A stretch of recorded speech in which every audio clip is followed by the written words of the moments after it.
Boa noite, igreja. Ó, o som tá... Paz seja convosco, amém? É um privilégio, mais uma vez, né, poder ministrar a palavra do Senhor. O Senhor dá esses privilégios, esses toques graciosos, as gotas do céu, né, para que a gente possa já provar um pouquinho do céu, né, aqui na terra. São essas gotas de misericórdia que a gente vai sentindo e que transborda, né? Uma gota de misericórdia de Deus é um oceano, né? Então, a gente vai sentindo a graça de Deus por um privilégio também de estar compartilhando a palavra do Senhor. Eu queria pedir para vocês abrirem a palavra de Deus em Lucas 17. A gente vai ler do versículo 7 ao versículo 10. Graças a Deus. Está aí, ó, Lucas, capítulo 17, do 7 ao 10. Depois da leitura, a gente vai fazer uma oração. Amém? Diz assim, em minha versão, deixa eu só tirar aqui. Ok. Quando um servo chega do campo depois de arar ou cuidar das ovelhas, o Senhor lhe diz: venha logo para a mesa comer conosco? Não, ele diz: prepare a minha refeição, apronte-se e sirva-me enquanto bebo e como. Você pode comer depois. Verso 9.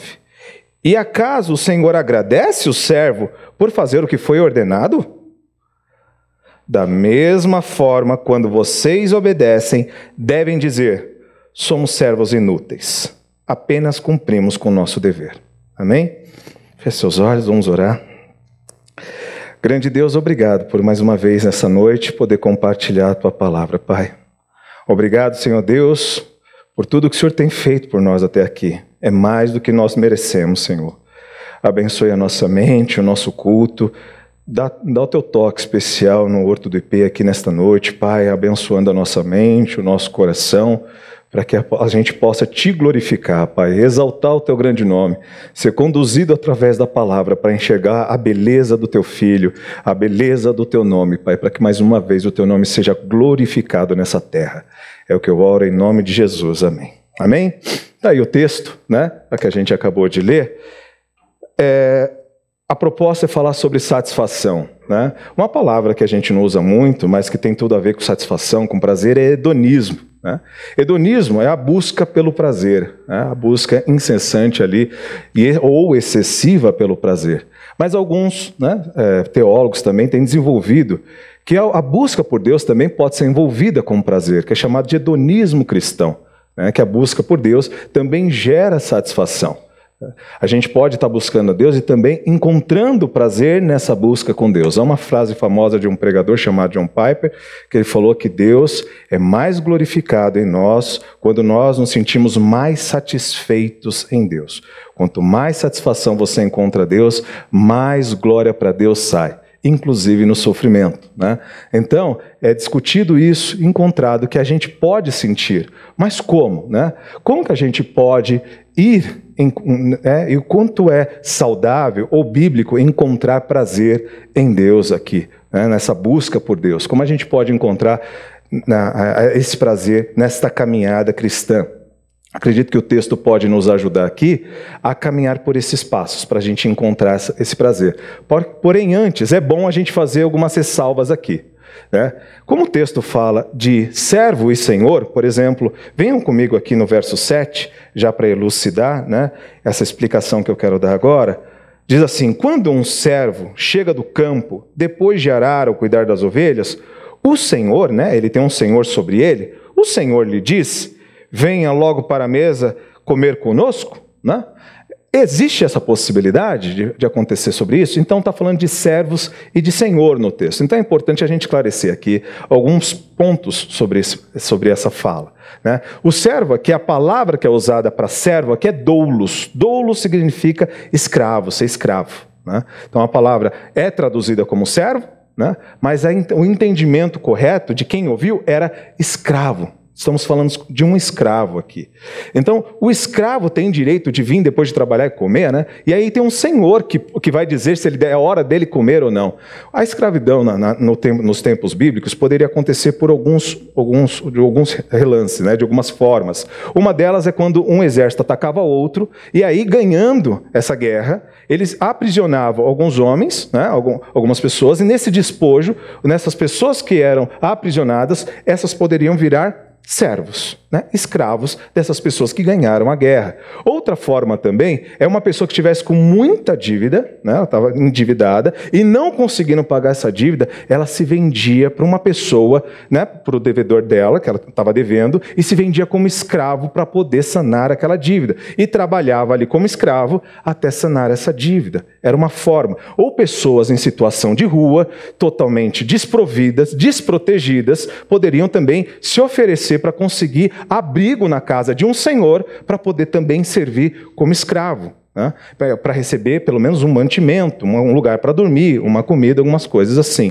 Então havia essas situações de escravidão naquela época, né?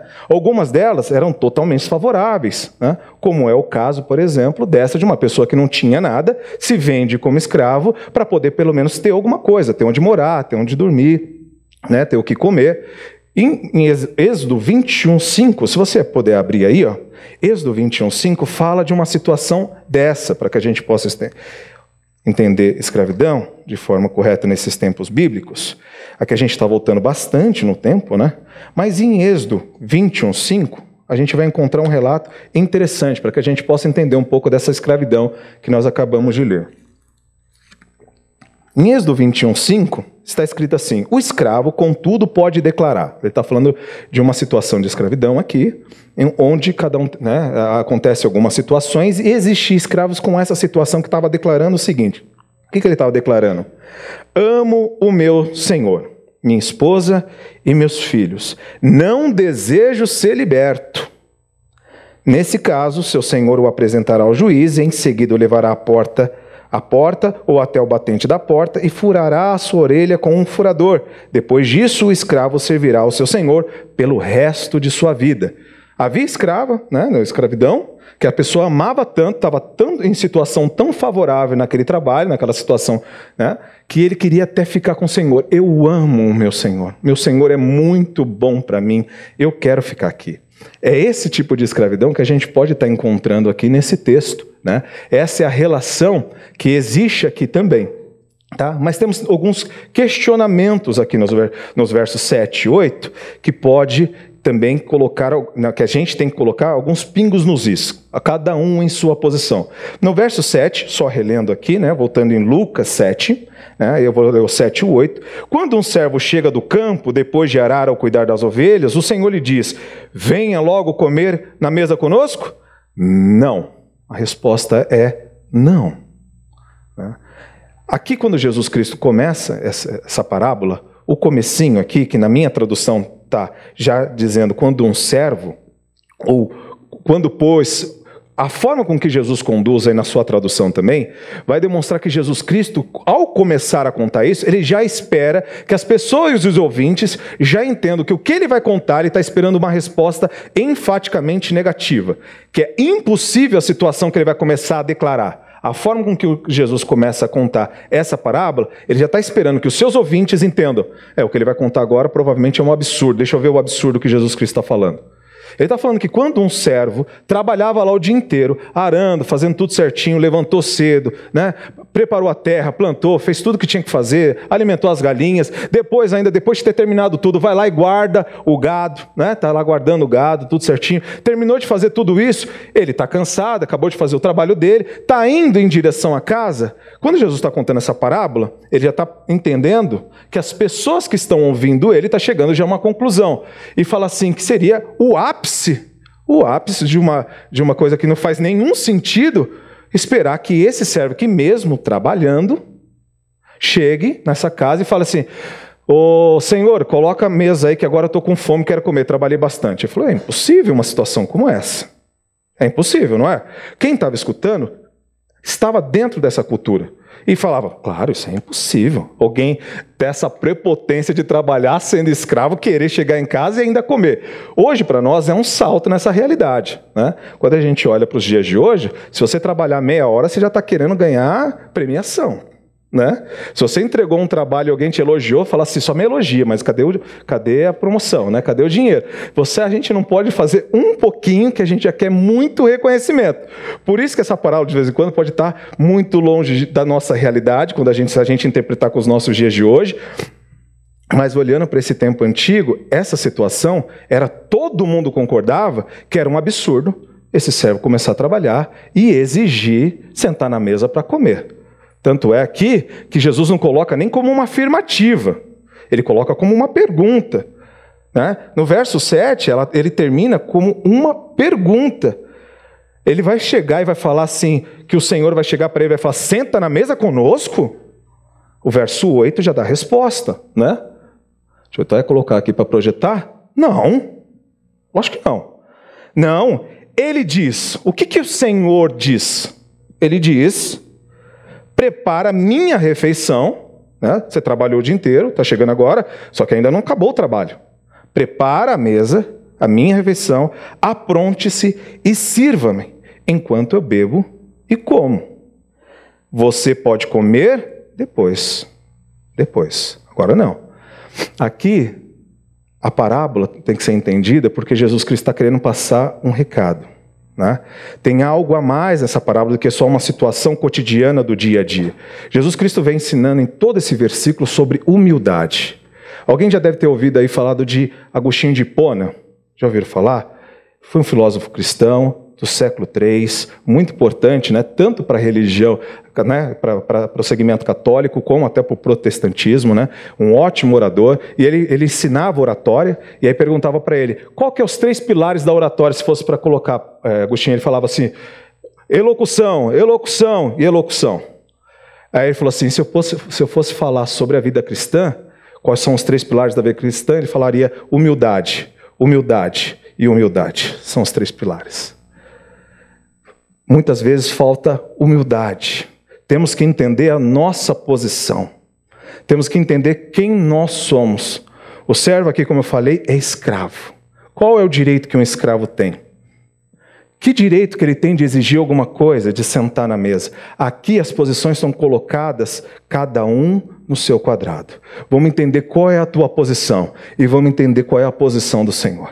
Aqui Deus se coloca na posição de Senhor. Senhor como Senhor. O Senhor é que senta na mesa, é o Senhor que é servido. O escravo, o servo, ele tem que servir, é por isso que até tem o nome, servo. Você serve, ele é o Senhor, ele recebe. Jesus Cristo está ensinando sobre humildade desde lá dos primeiros versículos aqui. Ele está falando sobre perdoar, ele começa a falar de quantas vezes a gente deve perdoar, é dentro desse contexto do 17 que ele fala daquela, não digo 7 vezes, mas 70 vezes 7, é dessa hora. Só que os discípulos estão tentando resistir a todo custo a levar uma vida cristã correta, a levar uma vida cristã com humildade, porque depois que Jesus Cristo diz isso, qual que é o clamor que os servos falam? Os discípulos falam, nos acrescenta fé, porque eu não vou conseguir perdoar as pessoas, não. 70 vezes 7? Se isso acontecer no mesmo dia, você deve perdoar. Eles, então, acrescenta a minha fé, que eu não vou perdoar, não aguento não. Isso é muito forte para mim. E Jesus está ensinando sobre humildade, e está colocando eles cada vez mais na parede. Aí Jesus Cristo fala, não fala que é para acrescentar fé, perdão não é coisa de fé, porque se você tiver fé do tamanho de um grão de mostarda, se você dizer para uma amendoeira, saia daqui e vai te jogar no oceano, ela vai. Então não é o tamanho da fé que está faltando para você. Muitas vezes é a humildade nossa cristã para conseguir perdoar, para descobrir quem nós somos. Para ter uma vida cristã com satisfação, caminhar para Deus, você precisa saber a tua posição. Quem é você? Quem é você? Qual é a nossa posição e qual é a posição dele? Salmo 50 vai falar assim que ele pergunta, Deus pergunta para nós, quem você pensa que eu sou? Você pensa que eu sou teu igual? Você pensa que eu sou igual a você?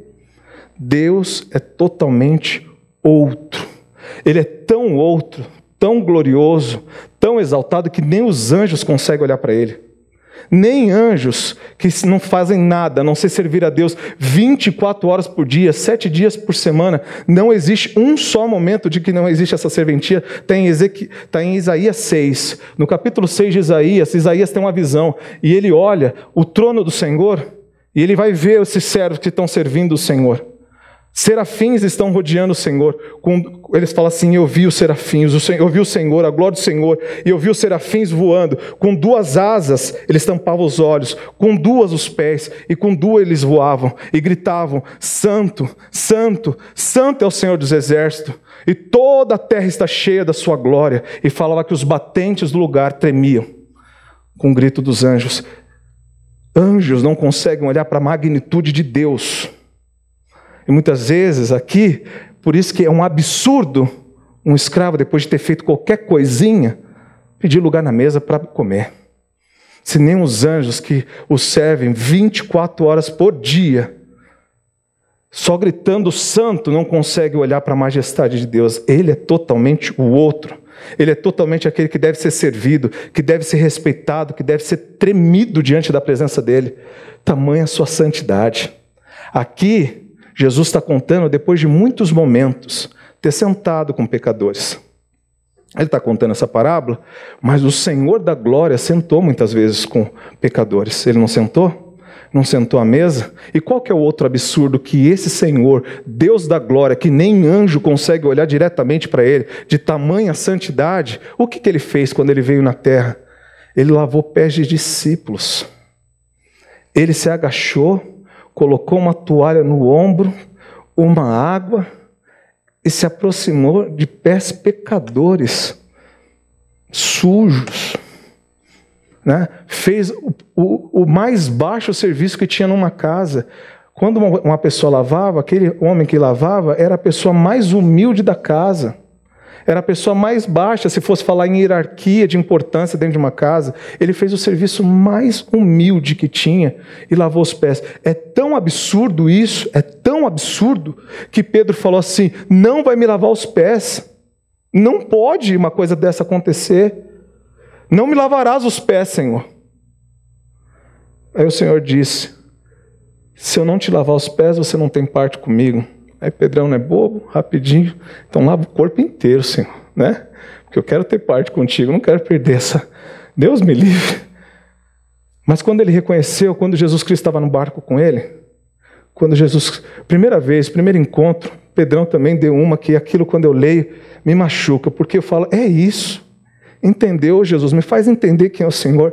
Quando ele estava no barco lá, Jesus Cristo falou: joga a rede. Ele falou: segundo a tua palavra eu vou jogar. Pesquei a noite toda, estou cansado, pegamos nada, mas segundo a tua palavra eu vou jogar. Jogou. Na hora que pegou, que ele viu que as redes estavam quase arrebentando, pessoas tiveram que vir ajudar, ele parou. Quando terminou de puxar a rede, ele se joga aos pés de Jesus e falou: afasta-se de mim, sai daqui, porque eu sou homem pecador.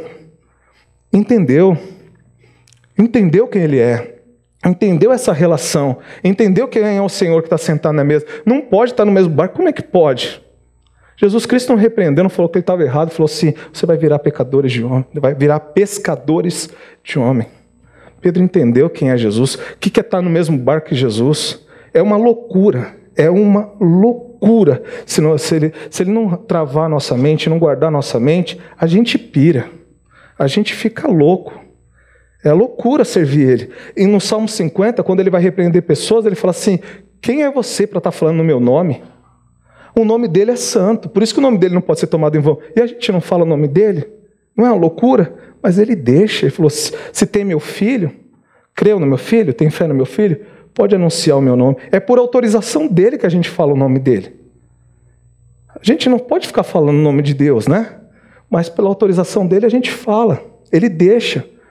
Quando a gente entende essa relação de servo e senhor, a gente fica numa posição de cristianismo. Entendemos que nós estamos aqui, pronto para servi-lo. A gente tem que estar aqui prontinho para preparar a comida, para fazer todas essas coisas. E ele é um Senhor bom, que tem chamado a gente para estar junto nesta casa. Aqui tem uma frase de Abraão, que é uma das pessoas também que entendeu essa relação. Lembra de Abraão? Meu filho me questionou uma vez: pai, Abraão aqui não está muito insistente? Eu falei: tá, filho, Por isso que ele entendeu, né? Deus está indo para destruir Sodoma e Gomorra, né? 3 agentes de Deus estão indo para Sodoma e Gomorra porque o pecado lá estava gigantesco. Quem sabe da história, não dá tempo, mas a coisa estava feia lá, estava bem feia. Não estava muito, talvez, diferente dos nossos dias, a coisa estava muito feia lá. E Deus falou, chega, basta, vamos destruir aquilo lá. Abraão tentando interceder, e essa intercessão já creio que veio de Deus, porque ele começa a ter misericórdia de pessoas que ele nem conhece. O homem já tinha se encontrado com Deus, então ele já sabia como orar. E ele começa a interceder de 50, começa a baixar. Deus, se tiver 50 justos lá, poupa a cidade, eu poupo. Se tiver 50, eu poupo. Se tiver 40, se tiver 30. E ele começa a falar, insistir, e ele sabe com quem que ele está falando. Ele está falando com o Senhor.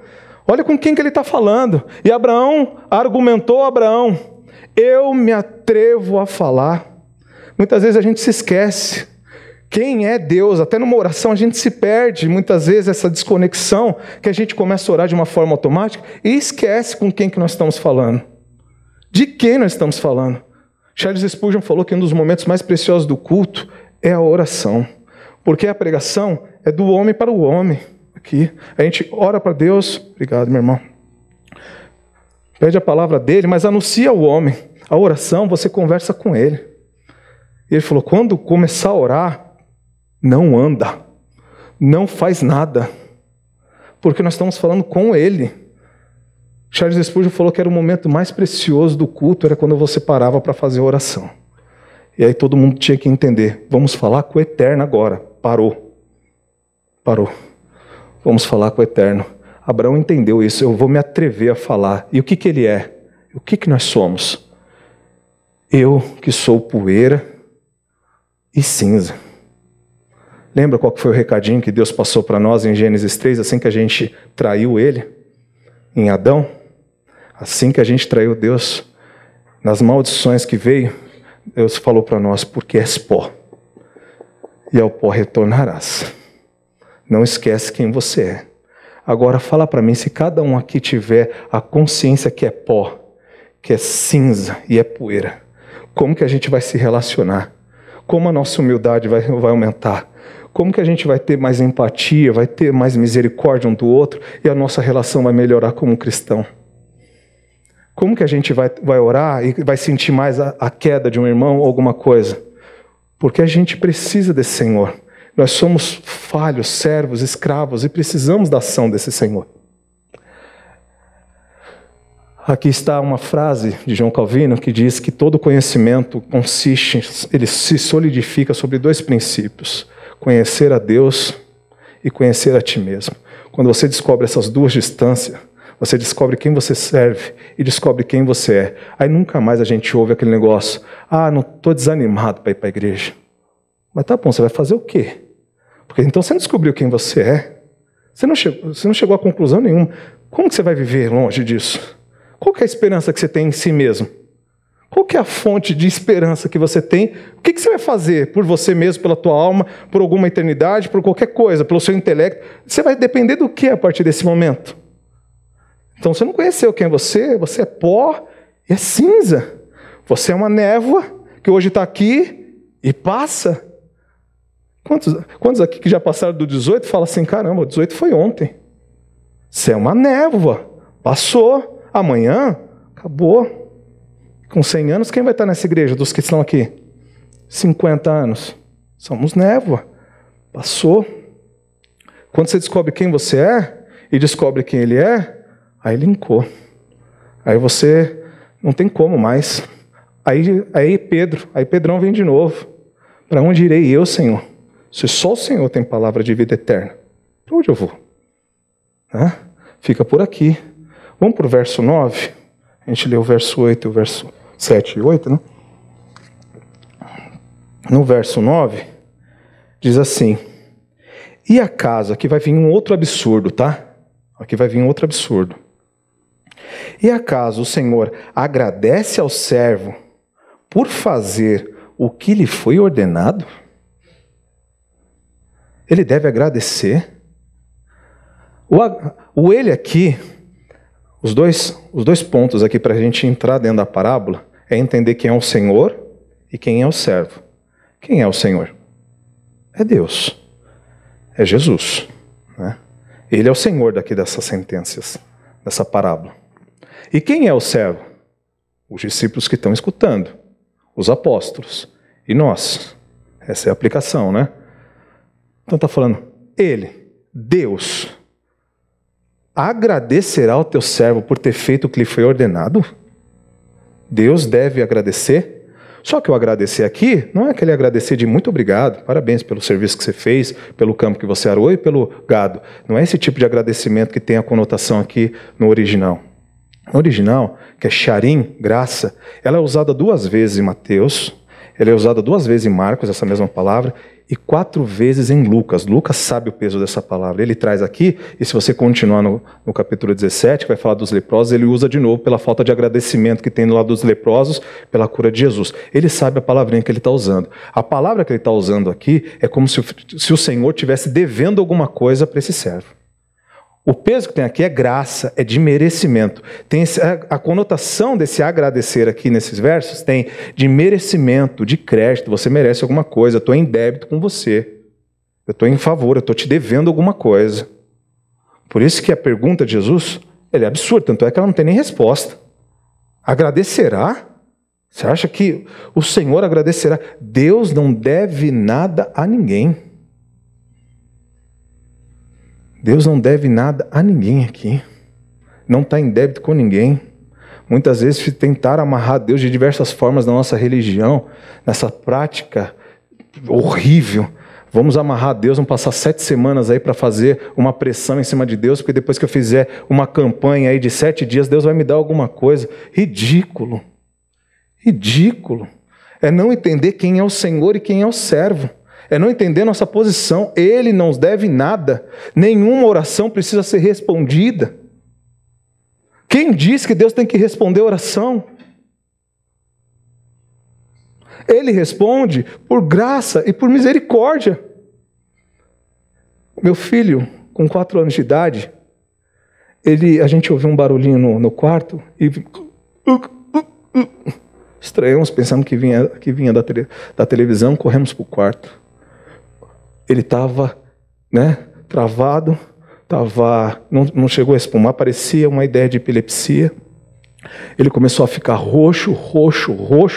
Eu peguei ele, comecei a fazer massagem, minha esposa saiu correndo na rua pedindo socorro, porque a gente ficamos desesperados, não tinha carro. E aí, fazendo massagem no peito dele, o Pedro desfaleceu. Parou de respirar, parou de tudo. Meu filho mole na minha mão. Entramos dentro do carro, eu fazendo a respiração boca a boca no Pedro, E aí foi o vômito mais maravilhoso que eu vi. Meu filho vomitou, ele voltou respirando. O desespero foi gigantesco. Isso aconteceu à noite. Isso aconteceu ainda durante 4 anos da minha vida. Esse evento se repetiu de vez em quando, noites seguidas, de vez em quando durava 6 meses de intervalo. Chegou uma época que eu e minha esposa não aguentava mais orar. A gente pegava o carro, ia para lugares escondidos para ninguém ver o nosso desespero, e a gente já tinha o carro lá, a gente encostava em lugares assim, quase que abandonados, em terrenos, segurava o volante e falava: Deus, pelo amor de Deus, ouve minha oração, cura o meu filho. Pelo amor de Deus, a gente não aguenta mais o medo de dormir, sabendo se meu filho vai ou não. Médico não diagnosticava, nada. Numa última vez que aconteceu, a gente estava no litoral norte. Aconteceu de novo. O coração saí para fora, comecei a orar. Deus, por favor, ou dá força então para aguentar, Deus. O Senhor não quer curar, tudo bem, mas dá força para aguentar. Deus ouviu minha oração. Meu filho nunca mais teve nada daquilo. Quem sou eu para Deus ouvir oração? Quem é você para Deus ouvir oração? Mas Ele ouve. Ele é misericordioso. Ele é esse Senhor que quando você o serve, você fala assim: eu amo o meu Senhor. Eu não quero sair dele. Eu quero servi-lo para sempre. É esse Senhor que nós estamos falando aqui. Porque esse Senhor é muito bom. Então Ele não nos deve nada, mas Ele faz. Ele é bom. Ele escuta a oração. A oração é uma das coisas mais absurdas que Ele criou. Como Ele pode ter dado o filho dele numa cruz e a gente pedir alguma coisa, mano? Não é uma coisa louca, mas Ele fala: eu quero que todos os seus pedidos sejam conhecidos. Pode pedir. Como é que pode? E sabe por que pode? Porque Deus, pela misericórdia dele, trava um pouquinho a nossa mente para a gente não conhecê-lo como Ele é. Porque todo mundo aqui vai explodir a cabeça se a gente entendesse quem Ele é. Se a bondade dele fosse revelada para nós, o amor dele é tão forte que Ele falou: o amor dele que você vai sentindo vai constrangendo você. É tão forte que Ele tem que guardar um pouquinho. Por isso que Paulo falou: a gente vê Ele só metade. Um dia a gente vai ver Ele completo. Porque a gente não aguenta agora. Ele é muito bom e Ele não nos deve nada. E aí, no verso final, no verso 10, diz assim: olha o que Jesus começa a aplicar. O próprio Jesus, aí a aplicação, graças a Deus, é boa porque foi Jesus que fez. A aplicação veio do próprio Jesus. Assim também vocês. Reconheceu os lugares? Sabe quem Ele é? Sabe qual é a sua posição? Sabe? Então tá bom, eu vou falar para vocês agora.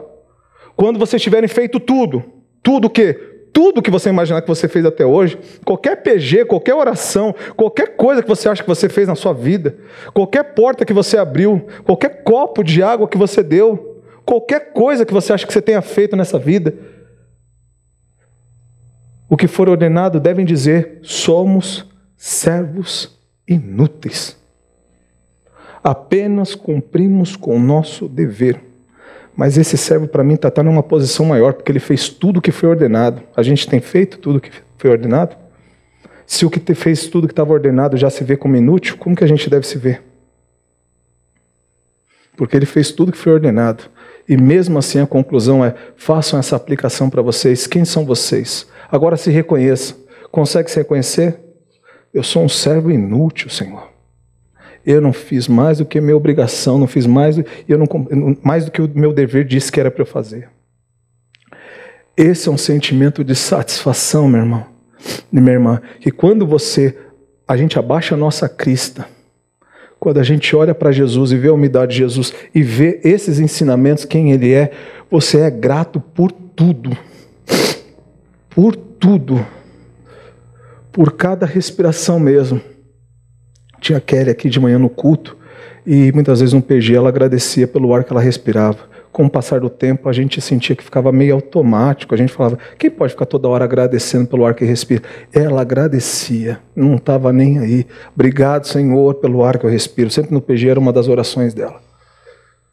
Porque a gente pensa que o ar é de graça, é Ele que deu. Sabe que tem gente agora, nesse momento, que não está conseguindo mais respirar. É Ele que liga e desliga a coisa. É por misericórdia dEle que a tua filha, teu filho levantou e tem saúde. E se não tem, é por misericórdia que ainda não levou. Qualquer coisa é ato de misericórdia de Deus e de graça.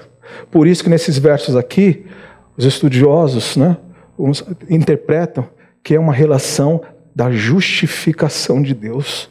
Porque o peso aqui, se você falar de inutilidade, o cara trabalhou, o cara guardou o negócio, o trabalho dele foi totalmente inútil. É dessa inutilidade que o servo estava falando. Poxa, ele tinha feito alguma coisa útil.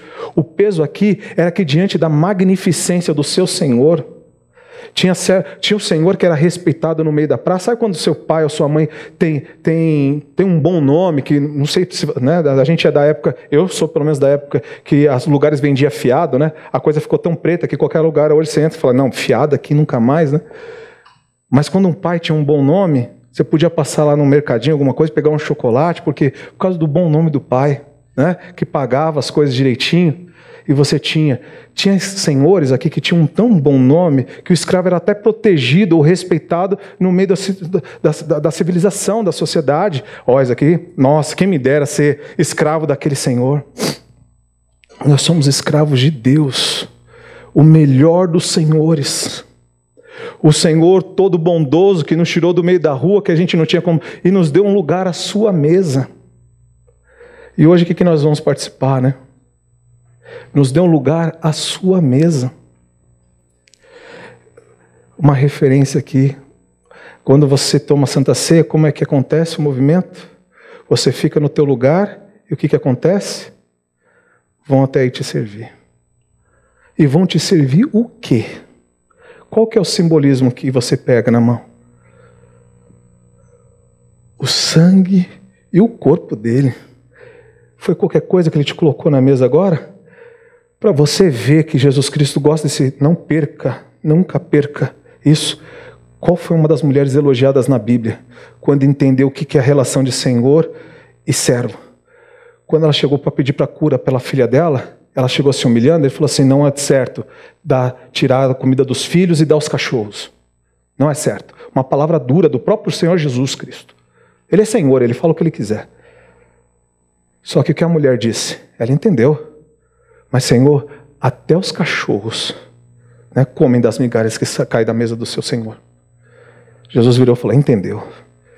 Ela entendeu. Não ouvi tamanha fé. Isso entendeu.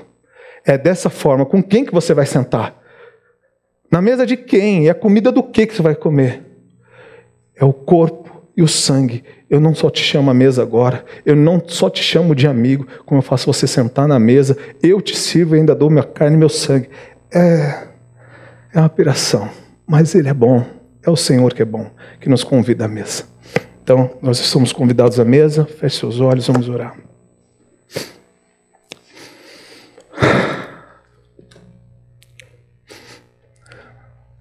Grande Deus, obrigado, Senhor. A gente murmura por aquilo que não tem e esquece de agradecer e te glorificar por aquilo que já temos, Senhor. É tanta bondade do Senhor, Pai, que se o Senhor nos der olhos para enxergar, a gente pode ficar louco, Deus. Tamanho amor e tamanha bondade do Senhor. Tem gente com muita saúde aqui, Pai. Graças do Senhor. Alguns que estão passando por enfermidade, Pai, mas os anticorpos estão lutando. É graça do Senhor. É graça a pessoas que estão empregadas, Pai. E é graça às pessoas que estão desempregadas, mas serão sustentadas pelo Senhor. Porque eu já fui velho, já fui moço, mas eu nunca vi um justo, nem a sua descendência mendigar o pão. Porque o Senhor é um Senhor bom e tem cuidado dos teus. Eu te agradeço, Senhor. Em nome de Jesus, amém.